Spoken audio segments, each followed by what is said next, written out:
Shalom worship leaders, ketemu lagi dengan saya Hiram di channel Training Worship Leader. Dan di video kali ini saya ingin membagikan materi tentang kesalahan worship leader dalam memberikan kode, ya.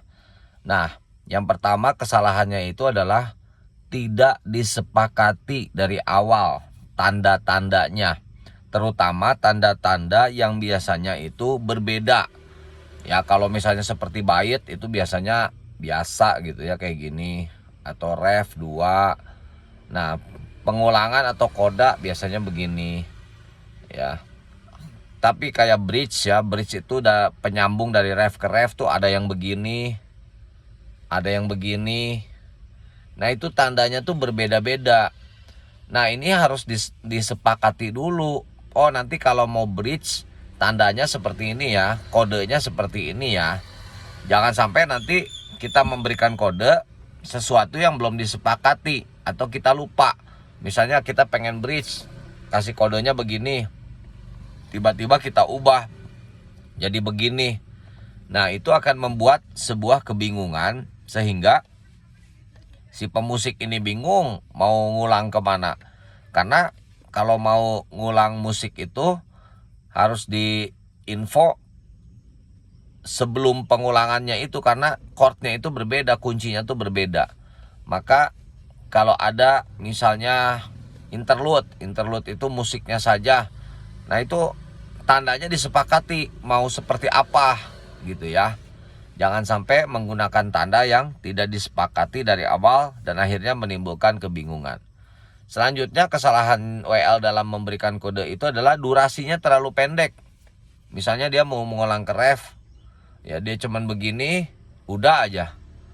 Nah, itu kan belum tentu ketika memberikan kode itu si pemusiknya pas kebetulan melihat gitu loh. Nanti kalau misalnya dia durasinya terlalu pendek, ya kan, akhirnya kehilangan seperti tadi, kehilangan arah, ini mengulangnya mau kemana gitu. Nah, sebaliknya juga durasinya terlalu panjang. Ya, misalnya dia dari baru nyanyiin ref gitu ya, dia udah mulai ngasih tanda, ya ngapain gitu loh. Ngapain ngasih tanda baru juga mau masuk ref gitu ya. Nah, ini durasi ini harus diperhatikan secara baik gitu loh, supaya pemberian tanda ini menjadi efektif. Nah, yang selanjutnya, udah durasinya terlalu pendek, dia waktunya terlalu mepet gitu loh. Jadi udah mau habis lagu banget, memang dia kasih kode agak lama, dia durasinya pas gitu, tapi waktunya mepet. Ini lagunya udah mau habis banget baru dia kasih kode. Nah, itu harus dihindari. Karena sekali lagi ketika seorang pemusik itu mau pindah ke bagian ref atau ke bagian bait, bridge, interlude, dia harus mempersiapkan chordnya, mempersiapkan kuncinya. Itu berbeda-beda. Supaya untuk menghindari kesalahan pengulangan, maka durasinya itu harus tepat, harus cukup. Ya, pastikan dilihat oleh pemusik, dan juga jangan terlalu mepet dan jangan terlalu awal. Nah, selanjutnya memberikan kode itu pada pemusik saja. Nah, ini juga menurut saya kesalahan dalam pemberian kode. Kenapa? Karena misal pemusik sebelah kanan atau sebelah kiri kita kasih kode.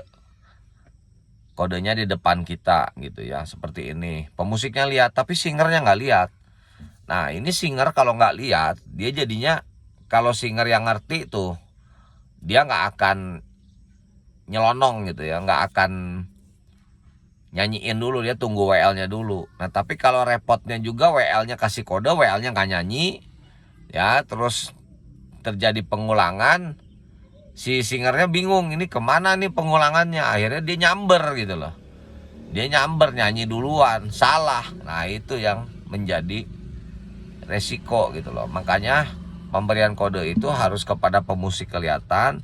Kalau singer ada di belakang ya kasih kode di belakang punggung gitu loh, supaya singernya juga kelihatan.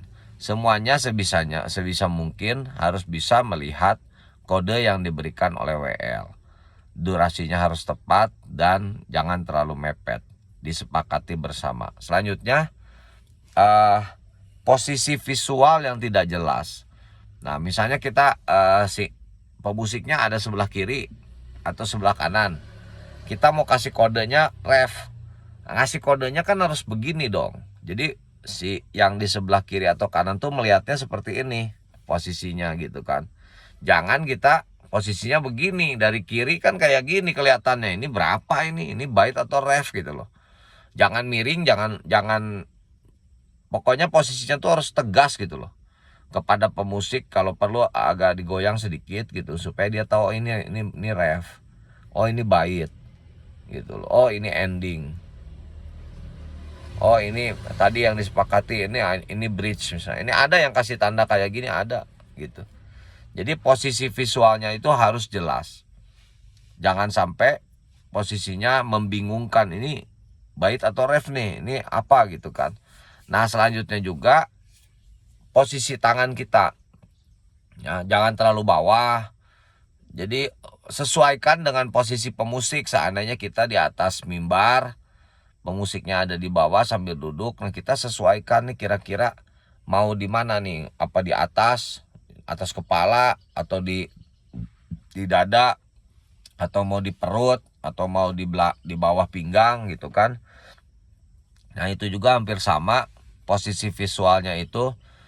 Kita pakailah posisi visual yang istilahnya mun bahasa Sunda nama mejehna gitu, yang sepantasnya lah gitu ya. Jangan memberikan posisi visual yang tidak enak gitu untuk dipandang oleh pemusik ya.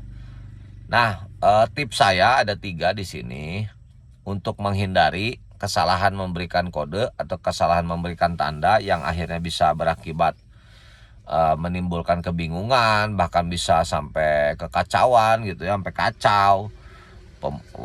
Singernya salah, ngulangnya mau kemana, jemaatnya salah, ya kan. Terus kemudian pemusiknya juga chordnya salah, di antara pemusik juga chordnya berbeda-beda. Waduh, itu agak ribet gitu ya. Dan diusahakan itu jangan sampai terjadi dalam sebuah ibadah. Maka ketegasan dalam memberikan kode itu sangat penting. Nah, yang pertama tips saya untuk menghindarinya adalah memberikan tanda sambil memperkatakan kata-kata awal dari bagian lagu tersebut gitu loh. Misalnya ada juga memberikan kata-kata mari kita ulang lagi lagu ini dari awal gitu. Jadi si pemusik udah tahu oh ini balik lagi ke bait gitu kan.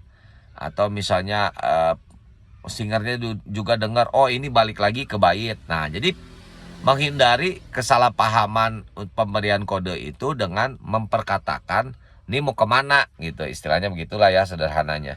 Nah, selanjutnya juga dengan memperkatakan kata-kata awal dari lagu tersebut. Misalnya Bapak engkau sungguh baik kan, Bapak engkau sungguh baik.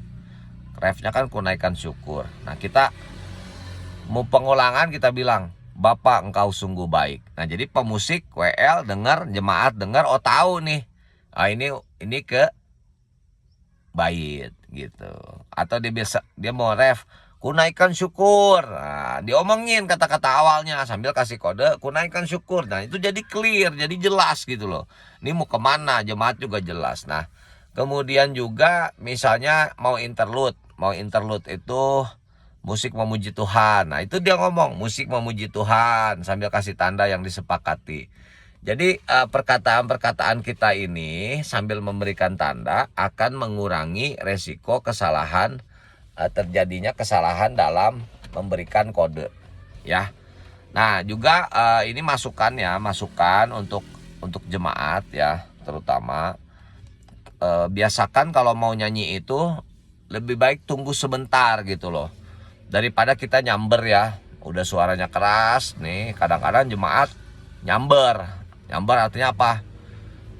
Langsung aja nyanyiin gitu, dia mau ke ref atau mau ke bait, padahal WL-nya maunya ke ref, dianya ke bait, nyanyiin ke bait. Waduh, repot itu.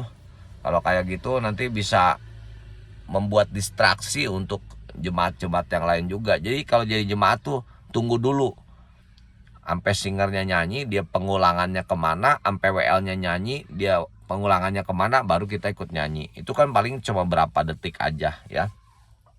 Nah, terus tipsnya juga adalah setelah memberikan kode, nah WL-nya kan nih yang paling tahu dia mengulangnya kemana gitu loh. Ya nyanyikan gitu. Kalau bisa WL itu jangan lepas banget gitu. Misalnya tadi Bapak kau sungguh baik ya. Dia ngulang satu, Bapak kau sungguh baik. Dia jangan terlalu ngelos, nyanyi dulu Bapak gitu. Setelah masuk chordnya berubah, masuk ke chord awal, engkau sungguh baik gitu. Jadi jangan ngasih kode ya. Udah gitu dia diam aja, nggak ngulangin. Kecuali kalau dia udah yakin nih singernya, oh ya bagus nih, peka nih, dia pastilah nggak bakal salah, ya silakan aja gitu ya. Nyanyikan secara jelas bagiannya. Nah, terus selanjutnya tips supaya menghindari kesalahan pemberian kode adalah temukan chemistry dengan pemusik. Karena setiap pemusik ini beda-beda.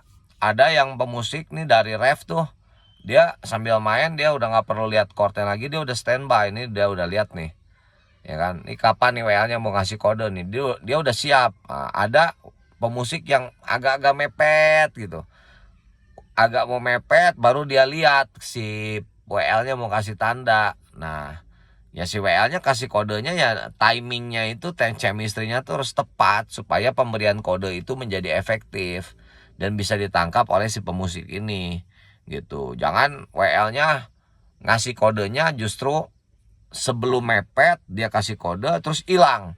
Nah, pas udah mau mepet ganti lagu si pemusiknya music leadernya nyari tandanya, ternyata kagak ada. Itu kan akhirnya menimbulkan confusion atau kebingungan yang akhirnya membuat rangkaian ibadah ini menjadi tidak lancar. Ya, itu saja materi yang saya bagikan. Semoga teman-teman bisa terus berlatih mengenai materi ini dan tidak perlu lagi mengalami kesalahan-kesalahan di dalam memberikan kode. Tuhan memberkati. Shalom worship leader.